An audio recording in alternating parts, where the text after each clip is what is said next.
I'm working in wastewater treatment and reuse in agriculture and industry. My focus nowadays is about the persistent pollutants in the reuse supply chain. These pollutants are very complicated persistence that are not removed by a simple treatment systems or technologies. So when you reuse the treated wastewater, we have some residues, traces of these pollutants in the effluents that is accumulated in the soil, plant, and the ecosystems. I'm working also with assessing the exotoxicological hazards and risks associated with the consumption of such crops contaminated with these pollutants. I'm happy to be with you here today.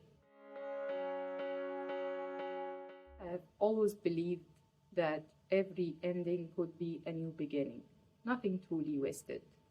Wastewater is not something for us to get rid of. It is a source that should be valorized, treated, and reused on a safe way. What moved me really on this, seeing the farmers facing challenges, especially during dry seasons, working in degraded lands with limited resources, and many times the only resource that they have is wastewater.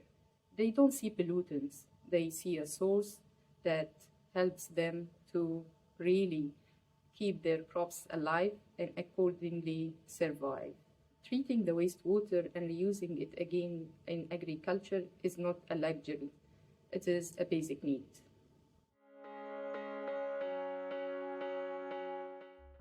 Before wastewater treatment systems and technologies were developed on early 19th, people relied on nature to clean wastewater and treat it through sands, soils, plants, and sunlight. Even thousands of years ago, ancient civilization used natural ways to clean their wastewater and manage it properly. Let me give you an example. Before 2500, before century, toilets in Egypt were made of wooden seats supported by bricks, which had a pot filled with sand underneath. The treated wastewater would have been then used for watering the gardens. This is a simple example for treating the wastewater through natural materials and even reusing it again in agriculture in ancient civilization. Biochar is part of this tradition. It is a natural material, or waste sometimes, that we made by burning organic waste like wood, organic plants at high temperature in the absence of oxygen. And the biochar works like a sponge, trapping pollutants and cleaning the wastewater.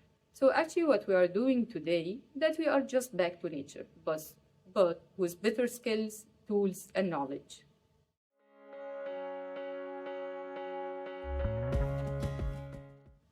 Actually, there are a lot of challenges and all of them are connected. I think we need to really look deeply onto the health of the people, soil, crops, animals, and the environment.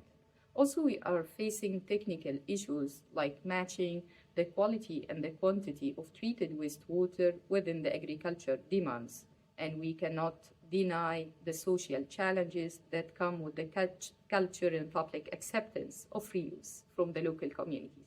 But if I have to pick one, I would say safety is a big concern, or the biggest concern, to ensure that reusing the treated wastewater does not harm public health, human public health, does not harm animals, crop, soils, and ecosystem is very important.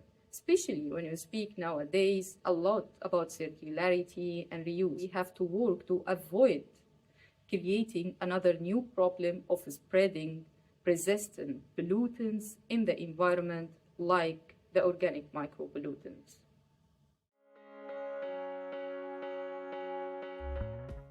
Making difference is a big goal, and maybe I'll not be able to see this in my lifetime, but I hope the seeds that we plant today will grow in the future. It is not only me also. It is my students, my colleagues, my partners, international, local, farmers, local communities, and others that we are working together. I usually also conclude with a say, I'm now happy. There is someone else has been informed, educated, and can start taking this responsibility. Because solving environmental problem is really, it is not something that someone can do it alone. One person can do it alone. It takes shared efforts.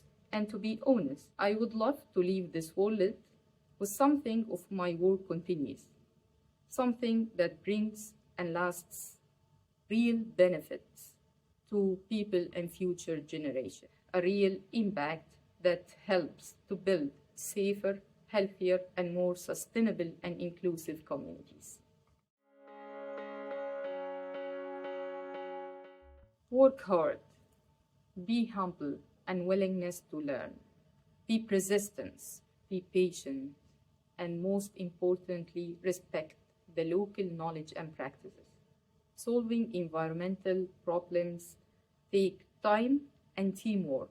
You cannot do it alone. You need a team for it. You may not be able to see the results right away, but every small step matters.